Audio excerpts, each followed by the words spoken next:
Bonjour à tous, nous nous retrouvons ce 4e dimanche de Pâques, dit le dimanche du bon pasteur. Il est appelé ainsi parce que, comme nous l'avons vu dans l'évangile d'aujourd'hui, l'évangile selon Saint Jean nous parle de Jésus, le bon pasteur. Se présente lui-même d'ailleurs comme « Je suis le bon pasteur. Je donne ma vie pour mes brebis ». Le bon pasteur, c'est une image, le pasteur, très connu, très proche des contemporains de Jésus, bien sûr. Dans ce pays majoritairement agraire, tout le monde a vu des bergers, tout le monde a vu des pasteurs. Et cette image est une image très forte, qui n'est pas propre à Jésus, qui vient de la majorité de la Bible, on la retrouve souvent. Le pasteur, c'est celui qui conduit ses brebis, tel que nous le rappelle le psaume 22 que nous avons aussi aujourd'hui dans les Écritures. Il conduisait ses brebis vers les verts pâturages, c'est-à-dire vers ce qui est bon pour elles. Non seulement il les conduit, il les guide vers ce qui est bon pour les brebis, mais aussi il les garde, il les protège. Voilà. Et cette image du bon pasteur qui est très forte dans la Bible, que Jésus va reprendre en s'identifiant au bon pasteur, est une image très riche, me semble-t-il, qui nous donne une image très belle de qui est Jésus pour nous. Alors le pape François aime bien compléter cette belle image du pasteur avec une petite précision que je trouve aussi très, très riche. Le bon pasteur, parfois il est devant pour guider, pour montrer la route. Parfois il est au milieu du troupeau parce qu'il vit avec les gens, il connaît, il partage que chacun et chacune d'entre nous vit.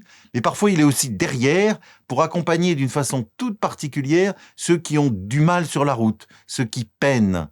Et voyez, cette triple image que nous donne le pape François me semble compléter à merveille cette image du bon pasteur.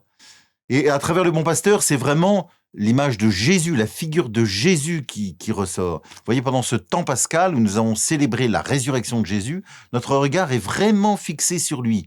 Non seulement il est ressuscité, non seulement il nous ouvre la vie éternelle, non seulement il est vainqueur de la mort, mais c'est le bon pasteur qui nous accompagne au quotidien, jour après jour, dans nos joies, dans nos difficultés, dans nos peines. Quotidiennement, il nous accompagne parce qu'il nous aime infiniment et parce qu'il a donné sa vie par amour pour chacun et chacune d'entre nous. Vous savez aussi que ce dimanche du bon pasteur est aussi le dimanche que l'Église a choisi pour prier pour les vocations.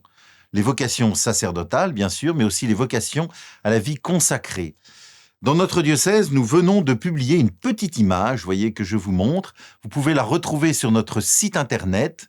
Dans les actualités, il y a une page sur le dimanche des vocations avec cette petite image que je nous invite, chacun et chacune, à prendre dans notre prière, à la réciter peut-être quotidiennement pour que de nombreuses vocations se lèvent dans notre diocèse et que pour tous ceux et celles que le Seigneur appelle, que cela puisse répondre avec une grande confiance.